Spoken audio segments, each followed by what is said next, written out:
Buenas noches, profesor Oscar. Soy el TCU Camilo Flores. Veo la materia teleproceso con usted por Saya y aquí estoy explicando el video de la asignación que usted mandó. El índice, empezamos.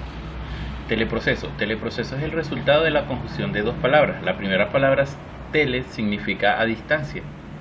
Y proceso, que en el ámbito de la informática es la ejecución sistemática de un conjunto de instrucciones para capturar datos de entrada, transformarlos y generar una salida. Por lo tanto, se puede inferir que el teleproceso es la ejecución de una aplicación de forma remota, mediante el uso de una red de comunicación de datos. De lo anterior, se puede decir que la palabra teleproceso está generalmente asociada con la red de comunicación de datos. Esto es totalmente cierto, porque es una condición necesaria. No obstante, el teleproceso existe en todas las aplicaciones de la vida cotidiana que cumplan con esta definición antes descrita. Por ejemplo, en los programas de radio, en la televisión, en la telemedicina y en la telemetría. Un modelo de sistema de comunicación. La comunicación es la transferencia de información con sentido desde un lugar que tiene los elementos remitente, origen, fuente y transmisor a otro lugar con los elementos de destino y receptor. Por otra parte, la información es un patrón físico al cual se le ha asignado un significado comúnmente acordado. El patrón debe ser único, separado y distinto, capaz de ser enviado por el transmisor y capaz de ser detectado y entendido por el receptor. Si la información es intercambiada entre comunicadores humanos, por lo general se transmite en forma de sonido, luz o patrones de textura, en forma tal que pueda ser detectada por los sentidos primarios, que son el oído, la vista y el tacto. El receptor asumirá que no se está comunicando información si no se reciben patrones reconocibles. En la siguiente figura se muestra un diagrama de bloques del modelo básico de un sistema de comunicaciones. En este se muestran los principales componentes que permiten la comunicación. Aquí está el transmisor, medio canal de transmisión donde pasa la información y receptor. Elementos de un sistema. En toda comunicación existen tres elementos básicos, imprescindibles uno del otro. En un sistema de comunicación, el transmisor, el canal de transmisión y el receptor, cada uno tiene una función característica. El transmisor pasa el mensaje al canal en forma de señal. Para lograr una transmisión eficiente y efectiva se deben desarrollar varias operaciones de procesamiento de la señal. La más común e importante es la modulación, un proceso que se distingue por el acoplamiento de la señal transmitida a las propiedades del canal por medio de una onda portadora. El canal de transmisión o medio es el enlace eléctrico entre el transmisor y el receptor, siendo el puente de unión entre la fuente y el destino. Este medio puede ser un par de alambres, un cable coaxial, el aire, etc. Pero sin importar el tipo, todos los medios de transmisión se caracterizan por la atenuación, que es la disminución progresiva de la potencia de la señal conforme aumenta la distancia. La función del receptor es extraer del canal la señal deseada y entregarla al transductor de salida. Como las señales son frecuentemente muy débiles, como resultado de la atenuación, el receptor debe tener varias etapas de amplificación.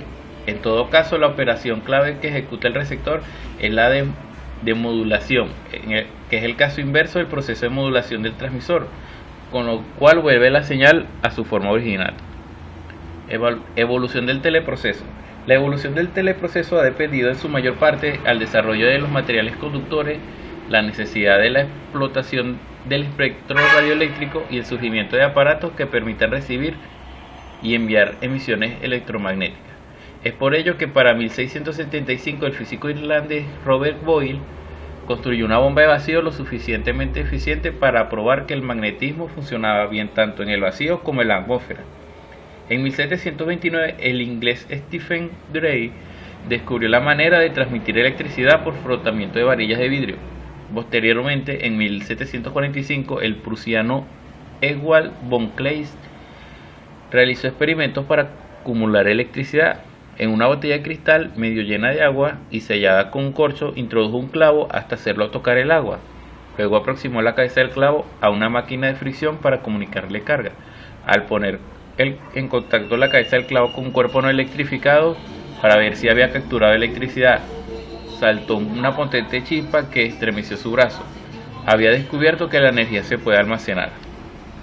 Años después, en 1753, el estadista y politólogo norteamericano Benjamin Franklin hizo descender una corriente eléctrica de una nube tormentosa, sometió a prueba el pararrayos e ideó la manera de conservar la carga eléctrica.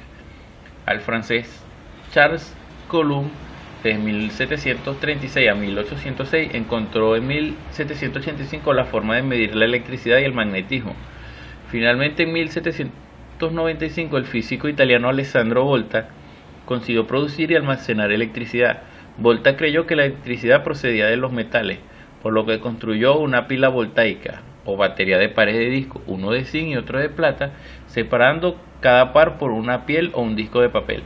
Estos discos absorbentes que separaban los metales fueron empapados con una solución que pudo ser agua salada o vinagre. En este descubrimiento aclaró que, en efecto, para almacenar energía se necesitan dos tipos de metal y productos químicos para producir chispas.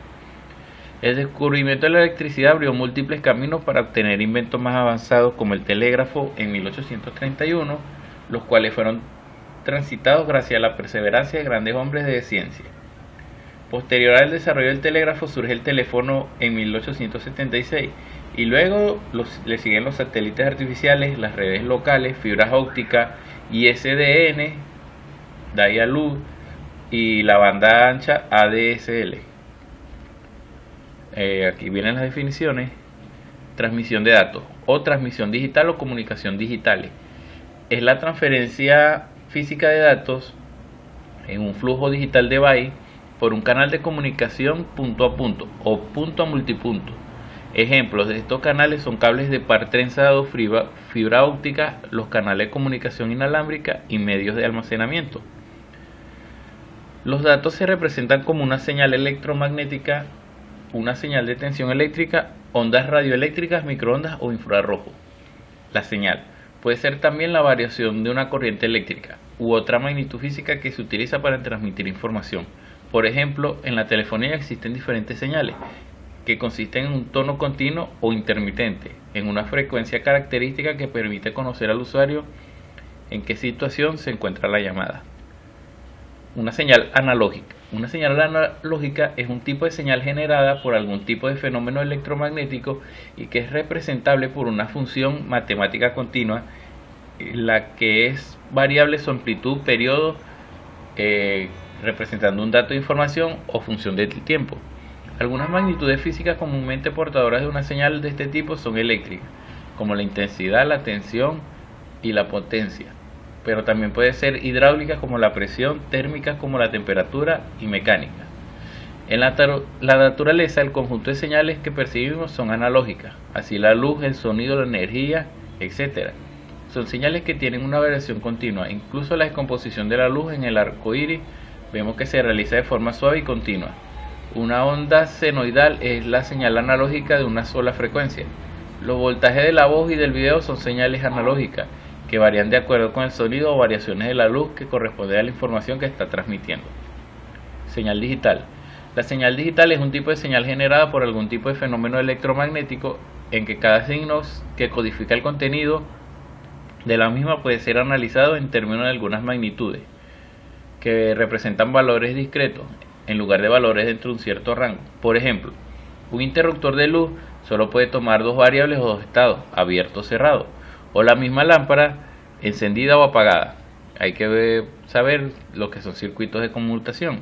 Esto no significa que la señal físicamente sea discreta, ya que los campos electromagnéticos suelen ser continuos, sino que en general existe una forma de discretizarla unívocamente. Los sistemas digitales, como por ejemplo el ordenador, usan la lógica de dos estados representados por dos niveles de tensión eléctrica. Uno alto, H, que significaría high, y otro bajo, low, que aquí lo dice que es high y low respectivamente en inglés. Por abstracción, dichos estados se sustituyen por ceros y unos, lo que facilita la aplicación de la lógica y la aritmética binaria. Si el nivel de alto se representa por 1, el bajo por 0, se habla de lógica positiva, y en caso contrario la lógica negativa. Cabe mencionar que además de los niveles, en una señal digital están las transmisiones de alto a bajo y de bajo a alto, denominadas flanco de bajada y de subida, respectivamente. En la figura se muestra una señal digital donde se identifican los niveles de flanco. La señal digital está a nivel bajo, nivel alto, flanco de subida y flanco de bajada. Componente de una señal. Onda senoidal. Una onda senoidal es una señal de corriente alterna que varía a través del tiempo, o sea, cada cierto tiempo ella va a cambiar su polaridad, siendo negativa o positiva. Está comprendida por dos niveles de voltaje, un pico negativo y un pico positivo, cuya suma daría un voltaje pico-pico, que se representa BPP de la zona sinusoidal. Por ejemplo, si tenemos una onda senoidal de voltaje pico-pico de 10 voltios y dividiendo esto entre 2, la mitad, conocemos el valor del pico positivo y del negativo, que sería el valor del pico 5 voltios, que sería la amplitud de la onda. Valor del pico 5 voltios y valor del pico 5 voltios, menos 5 voltios. Una onda sinusoidal variará de 5 a menos 5 voltios, para seguir con el ejemplo. Cada cierto tiempo, lo cual es conocido como periodo y se mide en segundos. El inverso de esto se denomina frecuencia. Mientras mayor sea la frecuencia, más rápido irá la onda, más rápido cambiará su polaridad. A pesar de que es una onda sinusoidal, cambiará su polaridad constantemente.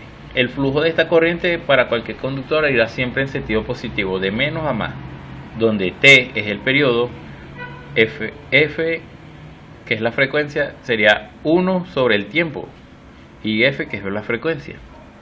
Modulación. Engloba el conjunto de técnicas que se usan para transportar información sobre una onda portadora, típicamente una onda sinusoidal. Estas técnicas permiten un mejor aprovechamiento del canal de comunicación, lo que posibilita transmitir más información en forma simultánea, además de mejorar la resistencia contra posibles ruidos e interferencias, según la American National Standard for Telecommunication. La modulación es el proceso o el resultado del proceso de variar una característica de una onda portadora de acuerdo con una señal que transporta información. El propósito de la modulación es sobreponer señales en las ondas portadoras. Básicamente, la modulación consiste en hacer que un parámetro de la onda portadora cambie de valor de acuerdo con las variaciones de la señal moduladora, que es la información que queremos transmitir. Frecuencia es una magnitud que mide el número de repeticiones por unidad de tiempo que cualquier fenómeno o suceso periódico. Para calcular la frecuencia de un suceso se contabilizan un número de ocurrencias de este teniendo en cuenta un intervalo temporal. Luego estas repeticiones se dividen por el tiempo transcurrido.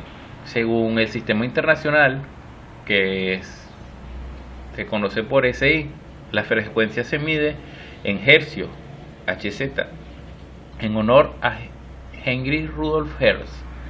Un hercio es la frecuencia de un suceso o fenómeno repetido una vez por segundo. Así, un fenómeno con una frecuencia de 2 hercios se repite 2 veces por segundo. Esta unidad se llamó originalmente ciclo por segundo. En sus siglas son CPS.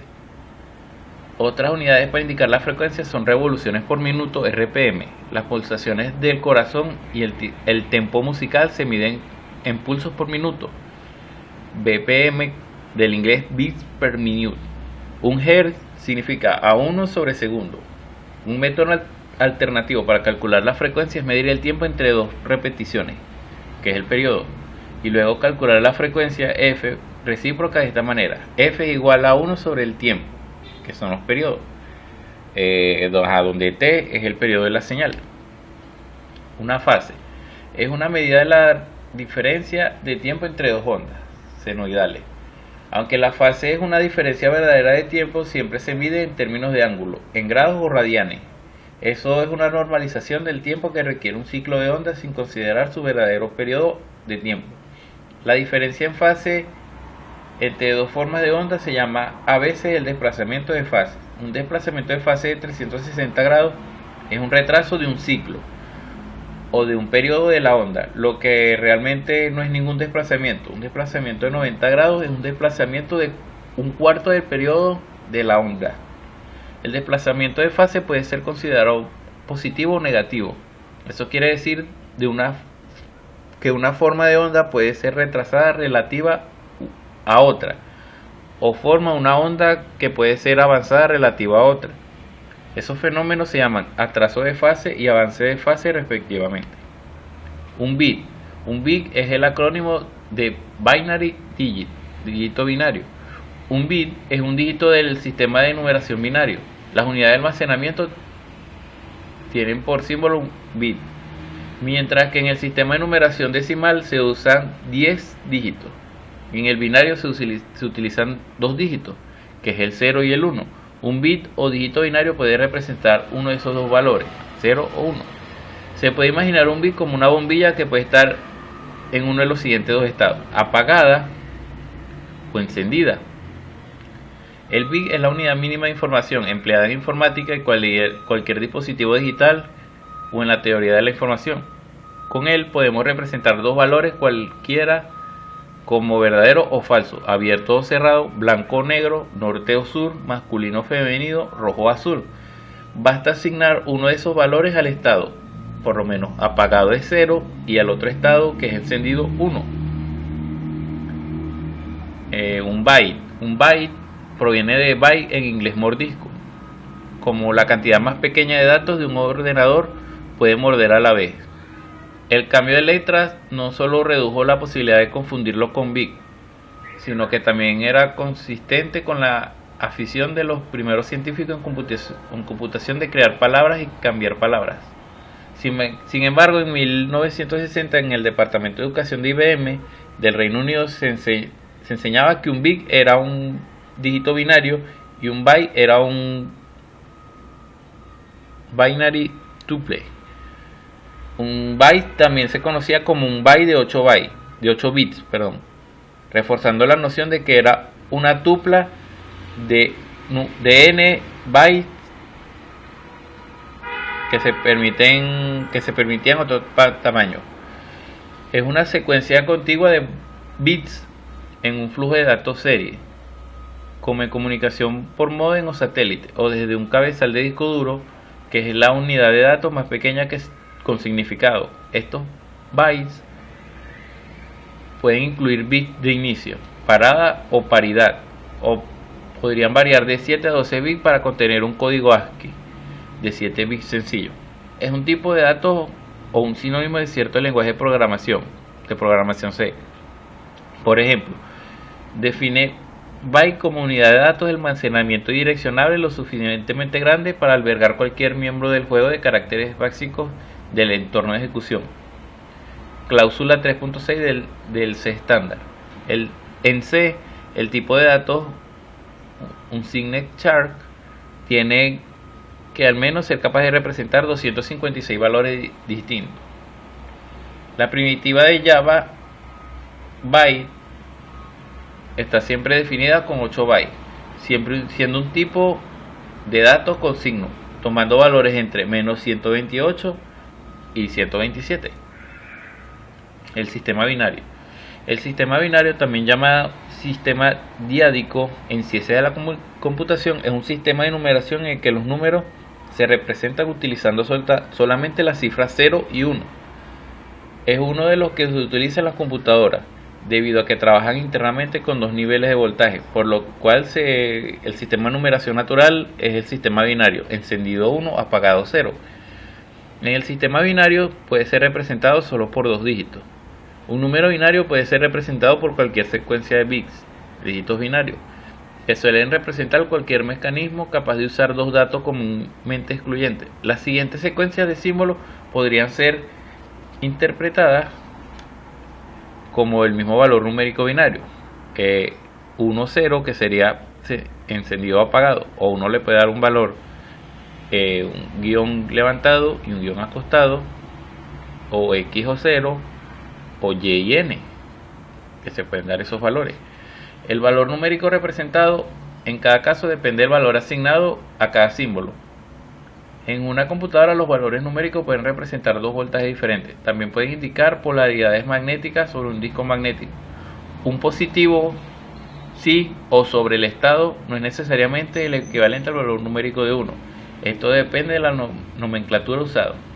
De acuerdo con la representación más habitual, que es usando números arábigos, los números binarios comúnmente son escritos usando los símbolos 0 y 1. Los números binarios se escriben a menudo con su índice, prefijo o sufijo para indicar su base. Las notaciones siguientes son equivalentes. Por lo menos 100101 binario es la declaración explícita de formato. 100101b, un sufijo que indica formato binario. 100101b mayúscula, un sufijo que indica formato binario. O bien se puede poner bin 100101, que es un prefijo que indica formato binario. 100101.2, un subíndice que indica base 2 binaria, que es la notación. El signo de porcentaje 100101, un prefijo que indica formato binario. O bien 0b100101, un prefijo que indica formato binario común en el lenguaje de programación. El código ASCII. Un código ASCII que es el acrónimo en inglés de American Standard Code for Information Interchange, código estándar estadounidense para el intercambio de información, pronunciado generalmente ASCII o ASCII.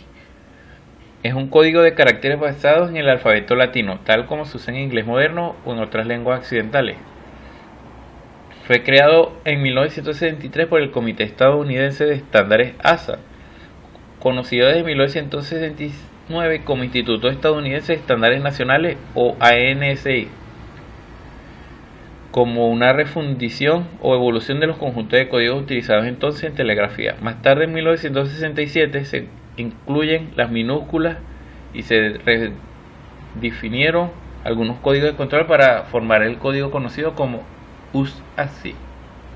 El código ASCII utiliza 7 bytes para representar los caracteres, aunque inicialmente empleaba un byte adicional, que era el byte de paridad, que se usaba para detectar errores en la transmisión. A menudo se llamaba incorrectamente ASCII a otro código de caracteres de 8 bits, con el estándar ISO 8859.1, que es una extensión que se utiliza 8 bits para proporcionar caracteres adicionales usados en idiomas distintos al inglés como el español. ASCII fue publicado como estándar por primera vez en 1967 y fue actualizado por última vez en 1986. En la actualidad define códigos para 32 caracteres no imprimibles, con los cuales la mayoría son caracteres de control obsoletos que tienen efecto sobre cómo se procesa el texto, más otros 95 caracteres imprimibles que le siguen en la numeración, empezando por el carácter espacio. Casi todos los sistemas informáticos actuales utilizan el código ASCII o una extensión compatible para representar texto y para el control de dispositivos que manejan texto como el teclado. No deben confundirse los códigos AL más número teclado con los códigos ASCII. Aquí está la tabla del código ASCII. Como se puede explicar, uno presiona la tecla y por lo menos yo quiero colocar arroba, pongo AL64 y me coloca arroba. Quiero colocar lo que es la letra A, coloco aquí AL97 y me sale la letra A. Así para cualquier tipo de carácter uno va el signo del dólar, por lo menos que para yo lo quiero utilizar, presiono la tecla AL36 y me sale el signo de dólar. Velocidad de transmisión. La velocidad de transmisión es la relación entre la información transmitida a través de una red de comunicaciones y el tiempo empleado para ello. Cuando la información se transmite digitalizada, esto implica que está codificada en bits, unidades de base binaria, por lo que la velocidad de transmisión también se denomina a menudo tasa binaria o tasa de bits. La unidad para medir la velocidad de transmisión es el bit por segundo, pero es más habitual el empleo de múltiplos como kilobit por segundo o megabit por segundo, equivalente a 1 millón de bits por segundo. Es importante resaltar que la unidad de almacenamiento de información es el byte, que equivale a 8 bits, por lo que una velocidad de transmisión de 8 bits se tarda un segundo en transmitir un byte. Confusiones frecuentes sobre la transmisión de datos. La velocidad de transmisión a través de un canal de comunicaciones hace referencia al número de bits transmitido por unidad de tiempo, pero esto incluye también la información contenida en las cabeceras de los protocolos empleados para transmitir la información entre equipos. Así pues, si la velocidad nominal de una conexión es de 100 bits por segundo y empleamos un protocolo que utiliza tramas de 50 bits, de los cuales 10 corresponden a la cabecera, la cantidad de información efectiva que podemos enviar por segundo será de 80 bits por segundo.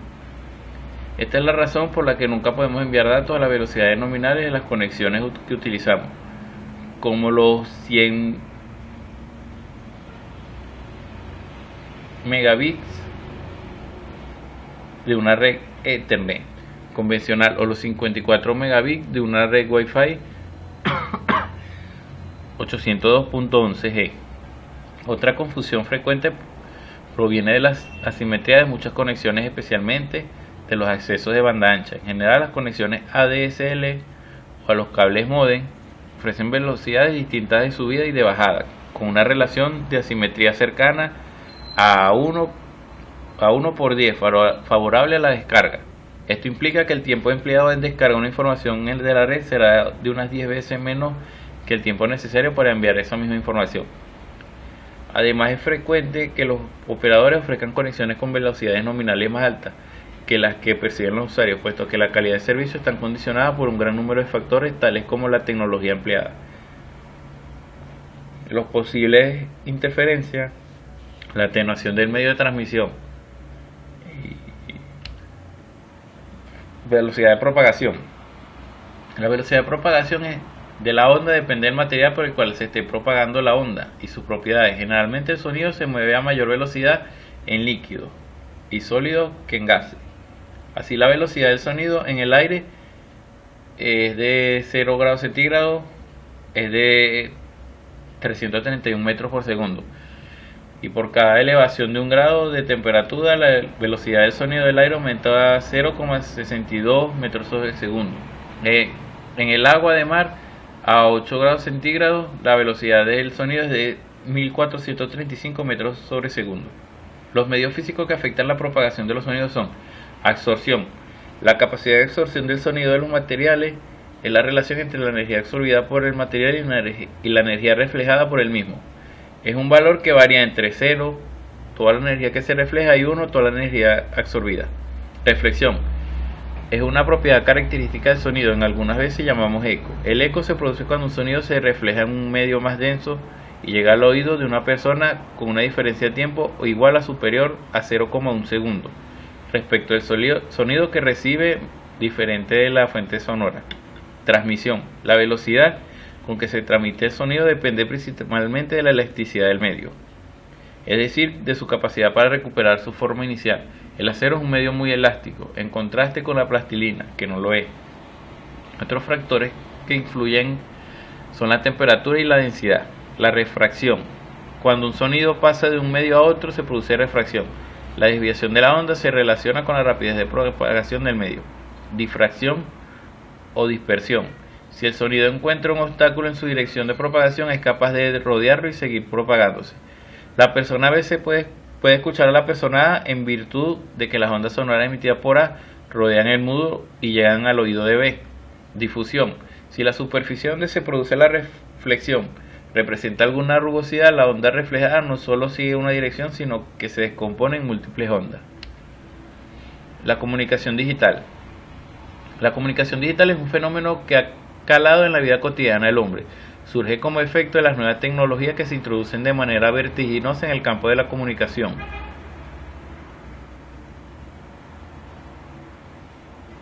De la comunicación social. Intenta fusionar el periodismo con las nuevas técnicas de la informática. Las letras con bits, lo analógico se convierte en digital. Esta novedosa forma de comunicación la abre numerosas puertas al usuario, Le otorga herramientas no solo para expresarse de forma escrita, sino que le permite usar imágenes, videos, grabaciones de voz, animaciones, hipervínculos, correos electrónicos, blogs, entre otros, para expresar sus pensamientos e ideas. La era digital le brinda infinitas fuentes de investigación al hombre cibernético, desde rápidos buscadores hasta fuentes editables, sin dejar a un lado las redes sociales, herramientas de inmediata y constante actualización que le permitan al consumidor conectarse con otras personas e informarse sobre los acontecimientos más recientes. Comunicación digital implica también interacción y colaboración entre todas las personas que hacen uso y se encuentran interconectados en la red. Esta evolución digital abre puertas que años antes eran invisibles, como lo son la interacción en tiempo real entre dos personas sin importar su ubicación espacial, el traslado de lo que antes se conocía como una gran oficina a un espacio reducido que solo requiere un ordenador conectado a internet, y sin dejar de lado el constante cambalache al que están sometidos los roles de emisor y receptor, ya que se ofrecen a nuestra audiencia herramientas para que respondan y comenten o manifiesten sobre nuestro mensaje, desde encuestas hasta foros, pasando por refutaciones publicadas al pie de un artículo. El receptor puede ser un socio invaluable en la configuración de los medios en el siglo XXI, lo expresa Núñez en el 2005 en la página 48.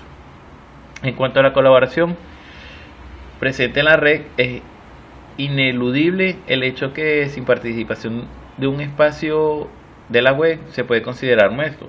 Un sitio cobra vida y se desarrolla en la medida que los usuarios empiezan a intervenir, preguntar, responder y hasta denunciar el tema que se trata. Una herramienta significativa para la interacción y la colaboración, en toda su cabalidad, es el hipertexto. Según Landau, en 1925, este elemento de la red está relacionado con un tipo de texto electrónico, una tecnología informática radicalmente nueva y al mismo tiempo un modo de edición, en su página 15. Se puede entender entonces que este instrumento actúa como un medio informático, al conectar información verbal con no verbal. Ventajas de los circuitos digitales. Aquí explicando un poco las ventajas. Dice reproducibilidad de los datos. Dado el mismo conjunto de entradas, tanto en valor como en serie de tiempo, cualquier circuito digital que hubiera sido diseñado en la forma adecuada siempre producirá exactamente los mismos resultados. Las salidas de un circuito analógico varían con la temperatura, el voltaje de la fuente de alimentación y la antigüedad de los componentes y factores. Facilidad de diseño. En el diseño digital, a menudo denominado diseño lógico. Es lógico. No se necesitan habilidades matemáticas especiales y el comportamiento de los pequeños circuitos lógicos puede visualizarse mentalmente sin tener alguna idea especial acerca del funcionamiento de capacitores, transistores u otros dispositivos que requieran el cálculo para modelarse. Flexibilidad y funcionalidad. Una vez que un problema sea reducido a su forma digital, puede resolverse utilizando un conjunto de pasos lógicos en el espacio y tiempo. Por ejemplo, se puede diseñar un circuito digital que mezcle o codifique su voz grabada de manera que sea absolutamente indescifrable para cualquiera que no tenga su clave, contraseña. Pero esta podrá ser escuchada virtualmente sin distorsión por cualquier persona que posea la clave. Intente hacer lo mismo con un circuito analógico. Programabilidad. Usted probablemente ya está familiarizado con las computadoras digitales y la facilidad con la que puede diseñar, escribir, depurar programas para la misma. Pues bien, una gran parte del diseño digital se lleva a cabo en la actualidad al escribir programas también en los lenguajes de descripción de hardware, HDSL por sus siglas en inglés. Estos lenguajes le permiten especificar o moderar tanto la estructura como la función de un circuito digital, además de incluir un compilador, un HDL típico. También tiene programas de simulación y síntesis. La velocidad. Los dispositivos digitales de la actualidad son muy veloces.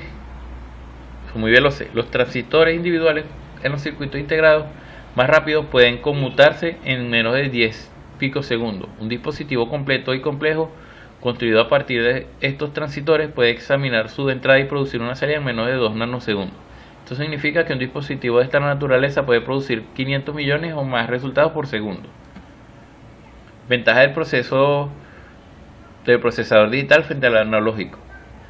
Existen muchas razones que el procesador digital es mejor que una señal analógica. Primero, un sistema digital programable permite flexibilidad a la hora de reconfigurar las operaciones de procesado digital de señal sin cambiar de programa. La reconfiguración de un sistema analógico implica habitualmente el rediseño del hardware, seguido de la comprobación y verificación para ver si opera correctamente. También desempeña un papel importante al elegir el formato de procesador de señales, la consideración de la precisión, las tolerancias en los componentes de los circuitos analógicos hacen para que el diseñador del sistema sea extremadamente difícil controlar la precisión de un sistema de procesador analógico de señales. En cambio, un sistema digital permite un mejor control de los requisitos de precisión. Tales requisitos a su vez resultan en las especificaciones de requisitos en la precisión del conversador de corriente alterna y directa y del procesador digital de señales en términos de longitud de palabra aritmética de coma flotante frente a coma fija y factores similares. Las señales digitales se almacenan fácilmente en un soporte magnético, una cinta o un disco, sin deterioro o pérdida de la fidelidad de la señal, aparte de introducida en la conversión de corriente alterna y directa. Como consecuencia, las señales se hacen transportables y pueden procesarse en tiempo no real en un laboratorio remoto. El método de procesado digital de señales también posibilita la implementación de algoritmos de procesado de señal más sofisticados. Generalmente es muy difícil realizar operaciones matemáticas precisas sobre señales en formato analógico, pero esas mismas operaciones pueden efectuarse a modo rutinario sobre un ordenador digital utilizando software. En algunos casos, la implementación digital del sistema procesado de señales es más barato que su equivalente analógico. Como consecuencia de esta ventaja, el procesador digital de señales se ha aplicado en sistemas prácticos que cubren un amplio rango de disciplinas. Sin embargo, como ya se ha indicado, la implementación digital tiene sus limitaciones. Una limitación práctica es la velocidad de operación de los conversores de corriente alterna y directa y que los procesadores digitales de las señales. Veremos que las señales con ancho de banda extremadamente grande precisan conversores de corriente alterna y directa con una velocidad de muestreo alta y procesadores digitales de señales rápidos. Ejemplo de aquellos sistemas analógicos que han vuelto digitales. Bueno, como se ha visto en la actualidad, por lo menos lo que son las fotografías, ya no vienen lo que es los rollos o las fotos físicas, sino que ya todos los celulares tienen sus cámaras fotográficas y traen diferentes formatos que pueden ser guardados en una memoria o en computadora. Las grabaciones de video también ya hay varios formatos, lo que es la parte del DVD, el Blu-ray, las grabaciones de audio que hay MP3, los Windows Media y los sistemas telefónicos que antes eran muy grandes y por lo menos lo que es ahora se han visto cambios que empezaron como aparatos muy grandes y llegaron a un punto en la historia que entre más pequeño era más buscado y tenía más utilidad. Desde un tiempo para acá, ahora se ha visto que la tecnología, entre más grande el teléfono, mejor es su fiabilidad y su utilización al momento de utilizarlo, y por lo menos que tiene incorporado lo que es las grabaciones de audio, grabaciones de video y fotografías incorporadas en un solo teléfono.